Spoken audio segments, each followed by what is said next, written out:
Hello, everyone. My name is Kate Stahla. I am the editing officer for the University of Northern Colorado's Film Production Club.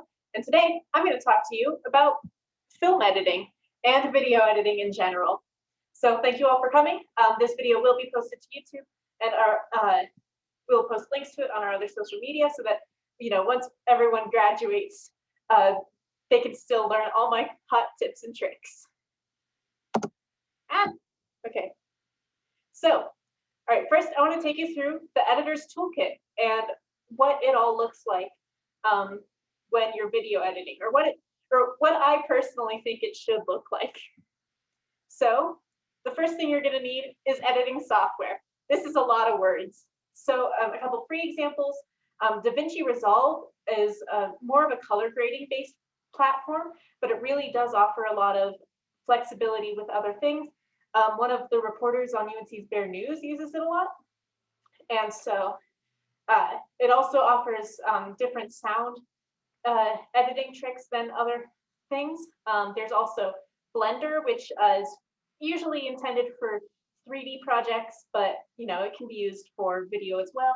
I haven't tested it though, so who knows how effective it is. And then there's also different web-based platforms like WeVideo, and that functions basically like iMovie, and it works.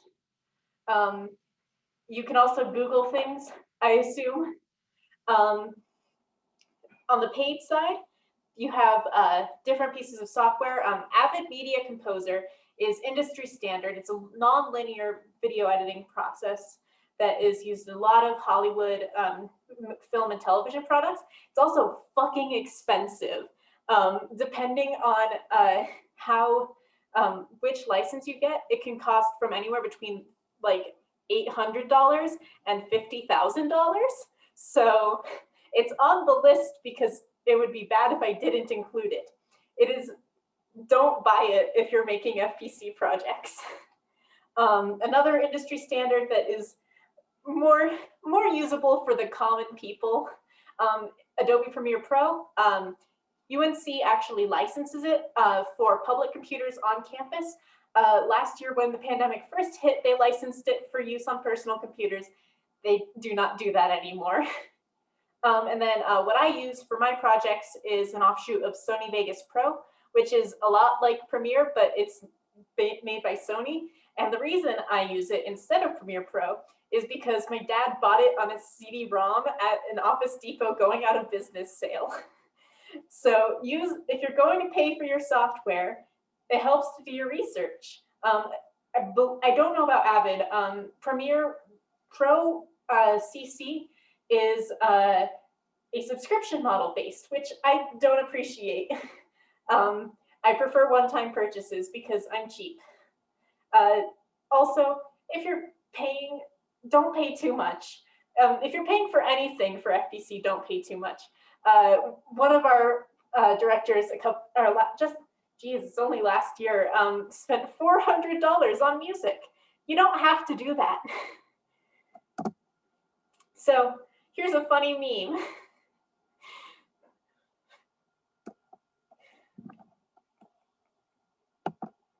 So other things you're gonna want. You're gonna want to edit on a computer. I edit on a laptop. Usually it does help to have a mouse. You can also edit on one of the university's public computers, but like wipe it down first. You're gonna want headphones. If you're editing audio, there's a lot of potential sound errors that you could come across that you might not necessarily notice if you're just working on a system with laptop speakers. So last year for my project Sad Block, we used a scooter to do a dolly shot. And because I was editing on my laptop without headphones, I didn't notice that you can hear the scooter. But then when we played it on the big screen at the Crest with the big speakers, guess what everyone could hear? They could hear the scooter. Use headphones to cut your audio. It will save you a lot of trouble. It'll also cut back on distractions. I'm the kind of person who gets distracted really easily, and sometimes you just want to stay in the zone. Another thing, external storage. Video takes up a lot of space. So if you have an external hard drive or even just a flash drive to store your stuff, that'll keep your computer running faster, and you won't have to worry as much about, I want to have this cool effect, but, if anyone who has an Android knows that it can be a pain in the ass to run out of video space. Another thing, snacks. If you're getting in the zone, you don't want to have to like get up and make dinner. Keep some crackers nearby. Another big thing, water. Everyone says drink water all the time. This is not a joke though. This is not a joke. I don't want to say anything about, I don't want to say any stereotypes about film people are true. However, just last year, multiple members of FPC did have to seek medical attention due to dehydration. Drink your fucking water. And another thing is use a watch or a timer. I use a phone timer because if you have class and you're in the zone, don't skip. And then the thing, this is adapted from a thing back in my RA days we used to say is you're a person first, a student second, and an artist third. So don't skip meals to edit and don't skip class to edit. FPC is a fun side project. Do not make it your entire life. Also try to avoid skipping sleep to edit. That's another big thing. If you're editing your own project, are you an auteur? Look, it's an otter. I'm sorry, I just have shitty taste in jokes. So if you're shooting and editing your own project, you're gonna wanna shoot for the edit. So you're gonna wanna know what your locations are and how to get the best use out of them. And then you're also gonna wanna take care of stuff that you might not think about just if you're thinking in purely director mode as opposed to editor mode, which is shooting establishing shots and inserts to go in the starts and middle of scenes just to like have the flow go and make sure to break up any repetition that might come from just shot reverse shot. And then also, if you're shooting your own project, take opportunities when you come or when they come. Like if there's something cool at a location you didn't see before, get a shot of it and then you can include it later if you want. And then in post-production, this is big, sort your footage. If you want, you can give names to it. That'll help a lot. It'll also, if you have multiple takes of a scene, it'll help you know which one is the right take that you want to use. Because, outtakes are fun for blooper reels. They are less fun when you're trying to find the right take for your final project. And then also, it's better to solve any problems that crop up sooner rather than later, just because, you don't want to be right before deadline and realize that all your footage is corrupted. And you also want to determine what your aesthetic is and have that guide you as opposed to just, being like, all right, here's a bunch of cool footage I shot. All of it's random and disconnected. And then, okay, the big thing though, if you're editing someone else's project is communication, which sucks. But you have to get to know who your director is and who your crew is and also who your cast is. So get together with your director and your director of photography and plan out what's going to happen and what's going to look like what. And you're also going to want to make sure you set clear boundaries because, communication means nothing if no one listens. And another thing is turn off read receipts because it's no fun. You don't want to see if you ask a question and then get left on read. You don't want to see that. And if someone asks you a question and you can't answer it, you don't want to have them to see that you did read and haven't responded yet. It's more trouble than it's worth. Turn off read receipts, just in general, but also in specific for editing. Post-production, get your footage as soon as possible. And sometimes you have to be a bitch to get it, and that's fine. It's their problem. Again, make sure that you and your director and your DP are all on the same page about what your aesthetic is. And then also, you're going to have to problem solve, and your solutions might not be popular among and between your other people. And so it's one of those things where you're just going to have to work it out.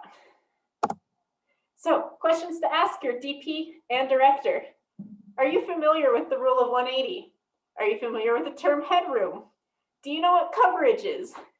Don't be a bitch about asking these, but feel free to vent to me if they don't know the answer, because it's not ideal if they don't.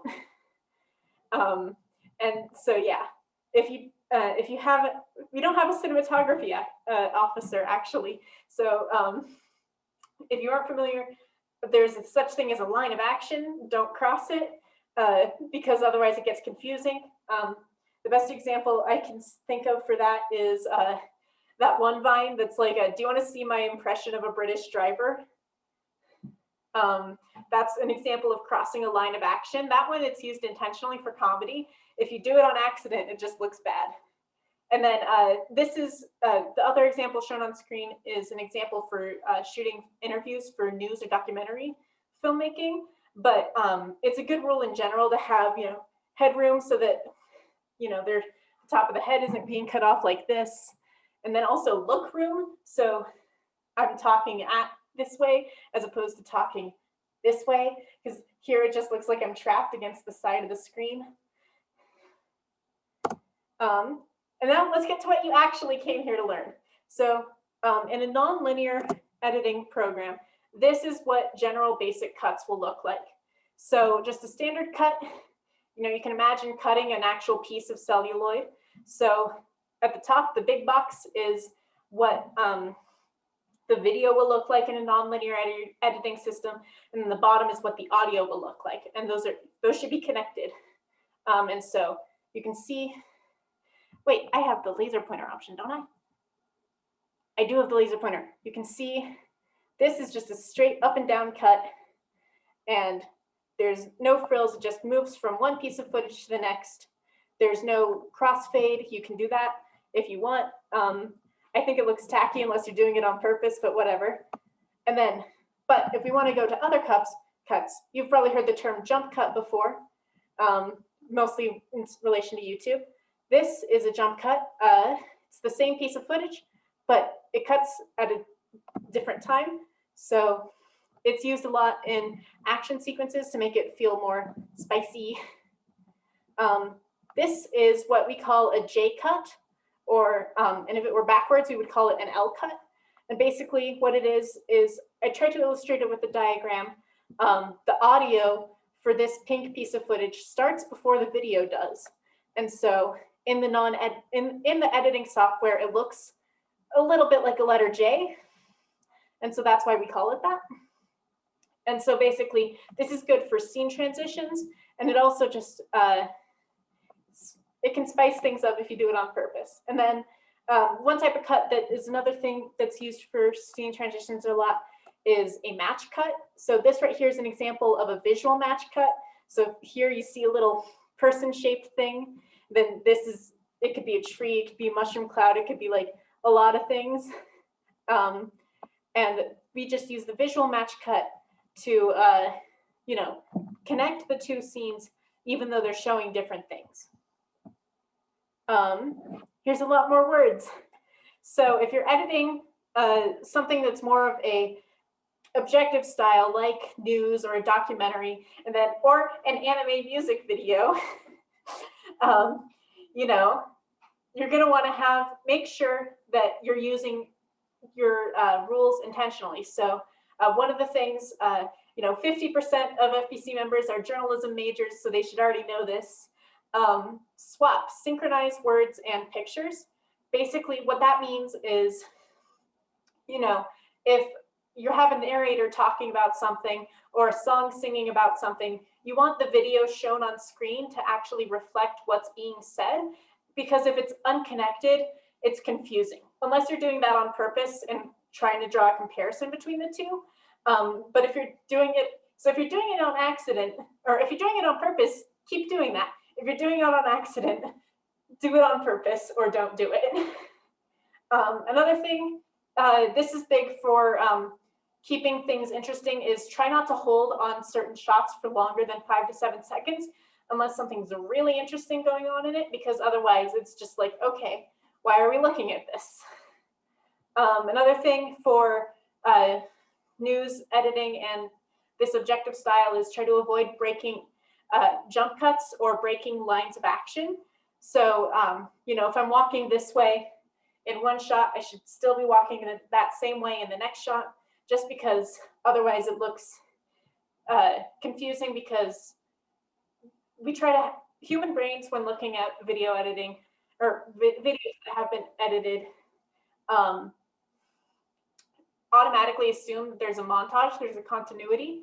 Oh, hey, automatically assume that there is a montage or a continuity between the two shots. And so if that continuity is broken, like on accident, then it just looks not ideal. And another thing is avoid dead air, or a time that you're not doing anything, just because, again, that's boring. And then, but if you're editing something that's less objective and more creative, just follow your heart, follow your soul, follow your dreams. But another thing is, it helps to know the rules before you break them, because if you break the rules on purpose, you look cool. If you break the rules on accident, you look dumb. It's very much,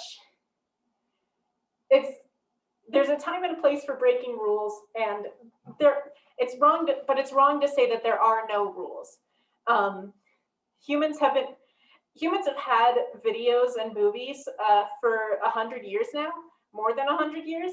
And so we have these conventions. And so, you know, even little kids like know basic rules of filmmaking, just like from watching it as children. So but they might not. So if you break them, filmmaking has language. This has been explained better by many other people. Another thing is, find a rhythm in your scenes. You know, if you're doing like a punchy action scene, you know, you're probably going to have music in the background. You're going to want to fit that rhythm. If you're doing like a slow drama, then you're going to have a slower rhythm, but you're still going to have a rhythm. You're not just going to have random shot lengths unless you're trying to, you know, there's a huge development. So we're switching from long, slow moving shots to quick, punchy bits. Also, everything you do should be on purpose. Accidents happen, but they shouldn't be your entire process. All right, color grading.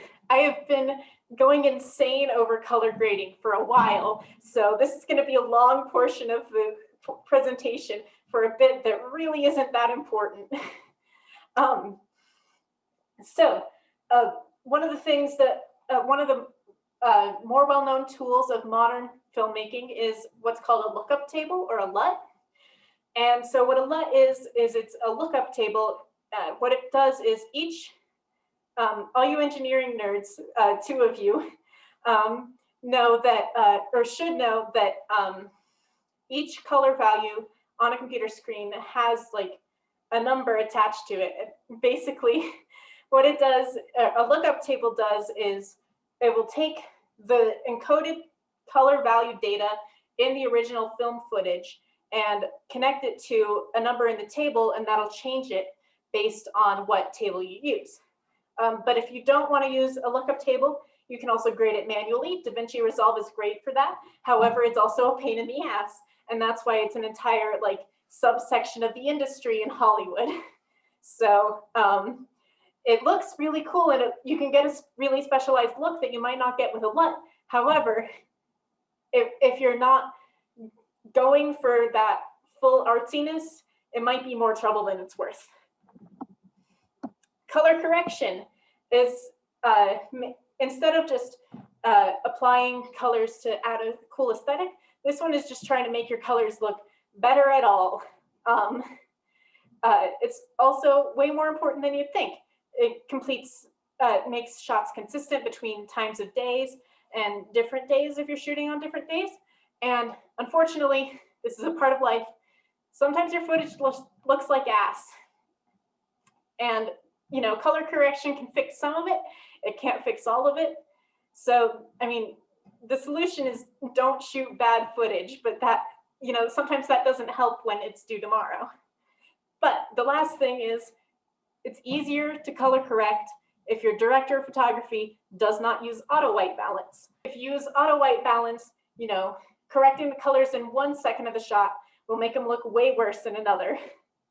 So for an example of color grading, this one's common in the United States. America, not America. Guess what? It's lazy and bad. Don't do that. It makes you look incompetent. There's other ways to show your characters went to Mexico than making the sky brown. Come on. Color correction. Here's a shot from Scooter Squad 2. This one down here is the one that appears on the YouTube video on the channel. This one up here is what was actually shot that day. This one does not look very good on the bottom. However, it looks way better than this one. So, unfortunately, there's not a lot you can do.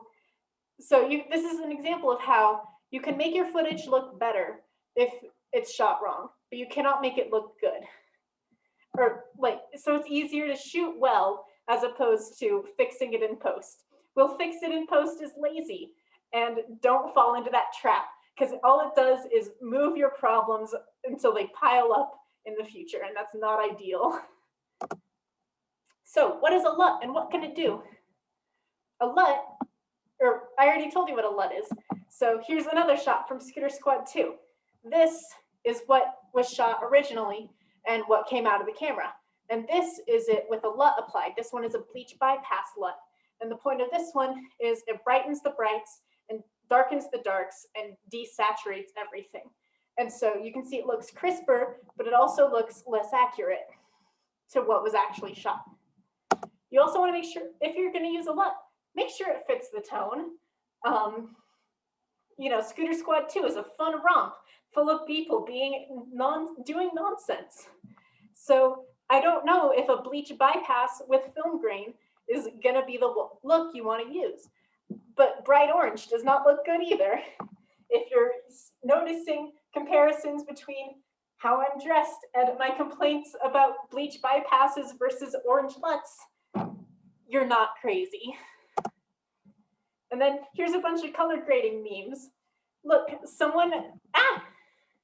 all right, LUT tangent forcibly ended.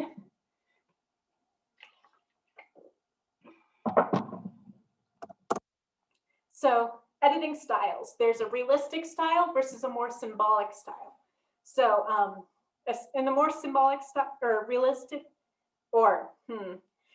so the intellectual montage is basically placing two unrelated images together and constructing a third meaning out of them. So it really has more artistic uses than going for a straight news or documentary style. And so one of the first films to use this is 1925's Battleship Potemkin. But then later on in film history, the movements of objective realism and French New Wave came out, basically using specific lenses and long takes, single shots, to make everything used in film seem more similar to what a human eye can see, as opposed to different effects used from different camera lenses and different editing processes. And that basically allows the audience to construct their own meaning as opposed to having to rely on the meaning from the director. Another thing used in a lot of films is something called the Kulashev Effect. So there was this Soviet film studies guy who, I forget his first name, named Kulashev, who basically noticed that two images shown in succession can be more meaningful than an image just shown on itself. And so the example he used is someone looking neutrally into the camera, and then it cuts between footage of food and the person looking neutrally at the camera. The audience interprets the neutral look, which again is neutral and without context. They interpret that look as being hungry because of the montage between the food and the face. And so that's a neat trick you can use if you want to assemble footage or scenes out of whole cloth as opposed to what was actually shot that day, which can be useful. Now let's go into audio, which is just as important as video, even though you don't see it. If your production has a specific dedicated audio person, make them your new best friend. Um, so make Alyssa, for example, is FPC's audio officer. Make her your new best friend. And basically, what you want to do is you want to coordinate with your audio person and make sure your audio is high quality. Make sure your audio is always synced up to your video, because if it isn't, it looks bad and it's confusing and it becomes really hard to understand what the person is saying. I put on the slide, you can use room tone and sound effects to spice up a scene. It's not spice, it makes a scene more developed as opposed to just hearing, the fan in one cut and then not in another. It makes it feel more holistic and constructed. ADR is automated dialogue replacement. And basically, that is just, it's also called dubbing or looping, and it's basically, it's used for translating films into foreign languages, but it can also be used to replace lines if needed. And sometimes, you need to.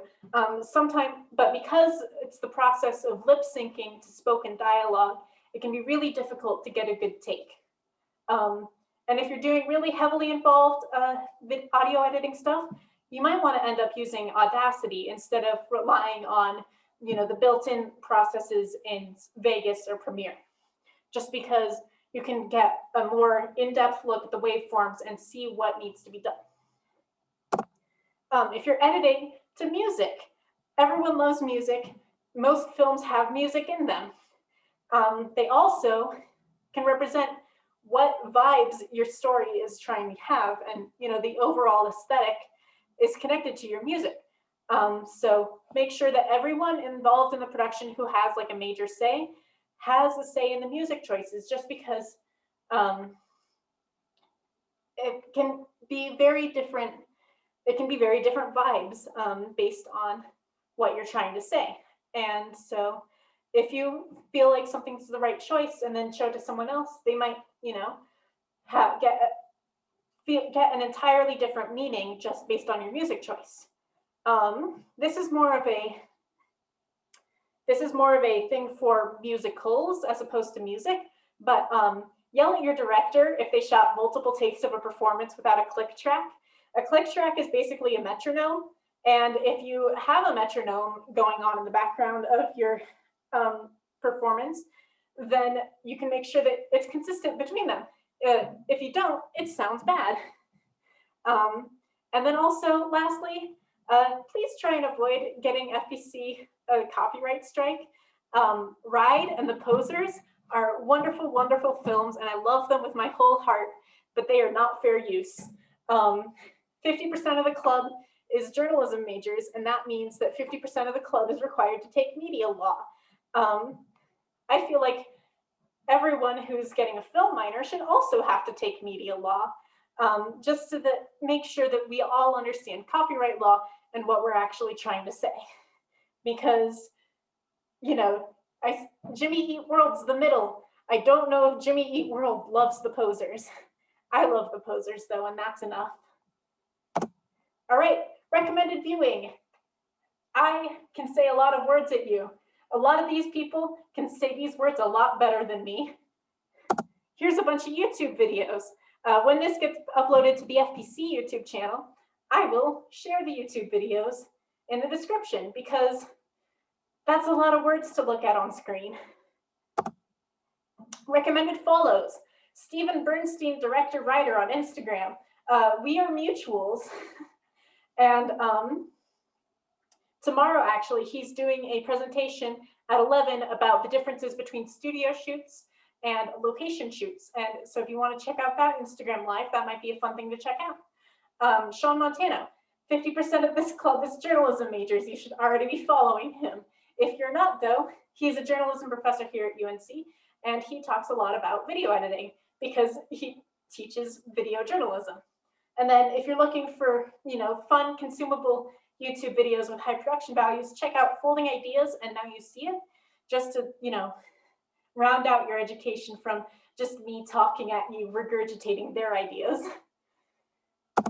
Another thing you can do if you're interested in editing is just watch what you're already watching with the eye of an editor.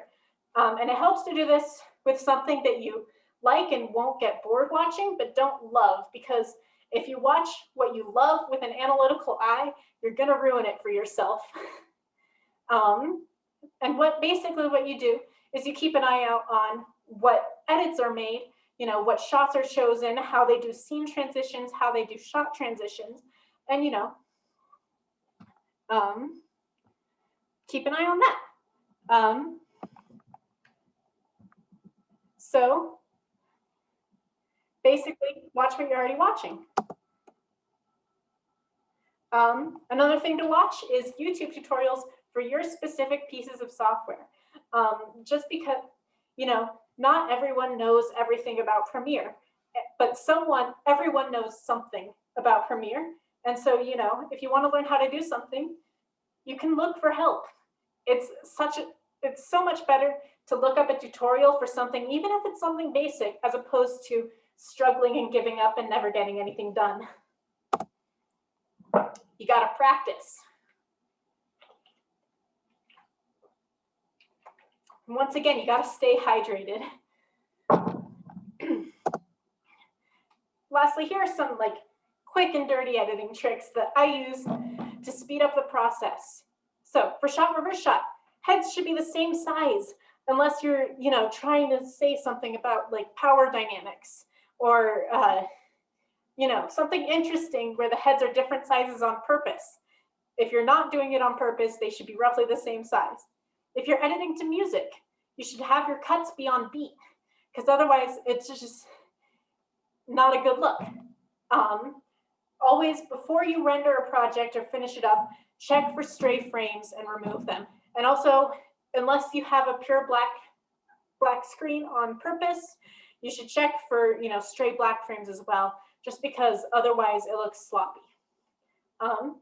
If your audio person forgot to get room tone, you can take a quiet moment of a shot that already exists and loop it in the background. It's not as good as regular room tone, but it'll get the job done. Lastly, to remember, no one's making you do this, and if you need help, ask for it. And if you need to quit, you can. Too many people get overwhelmed, and because they get overwhelmed, it can ruin their projects. And the projects would have been perfectly fine if they asked for help. Please ask for help if you need it. Here's some free resources that I like to use. freemusicarchive.org is your friend. Please do not get us a copyright strike. It's not just stock music videos that every vlogger uses. They have lyrical compositions of all genres. They have music that sounds like something you can hear on the radio, but it's free. You can use it with a Creative Commons license. Please don't get us a copyright strike. Freesound.org is another site that you have to make an account, but it's free.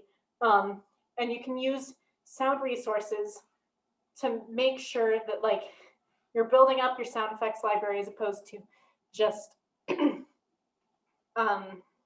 relying on Foley that you've taken or on-set sound. Color grading. I know I talk a lot about color grading. And then other free stuff, Audacity, OBS, Font Squirrel. All of these are great resources for, doing creative things in general. Licensing is not a joke. We do not want to get sued, please.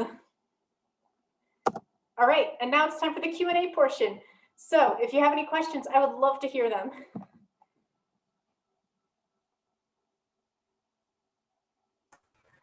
So I don't want to trigger something, but could you go back and show us that slide? Because I know that you cut yourself off because you were gonna go in depth about color grading, and then you accidentally skipped that slide, and you're like, maybe that's for the best. But I'm kind of curious as to what was on that slide. Oh, it's just a bunch of color grading memes.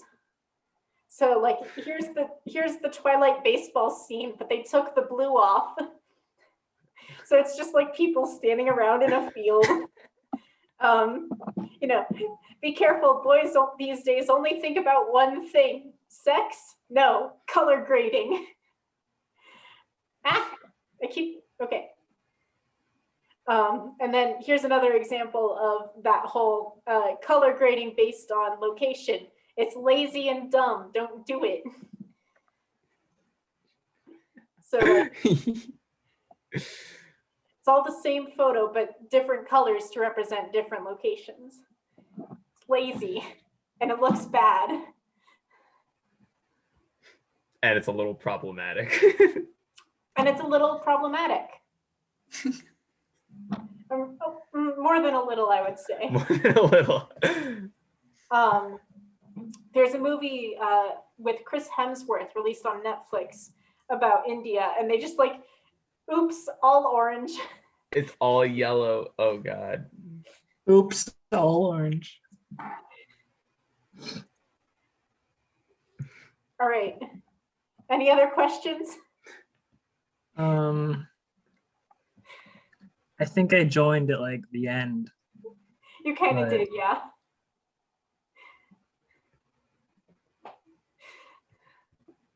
Pretty good. All right. Thank you all so much for coming.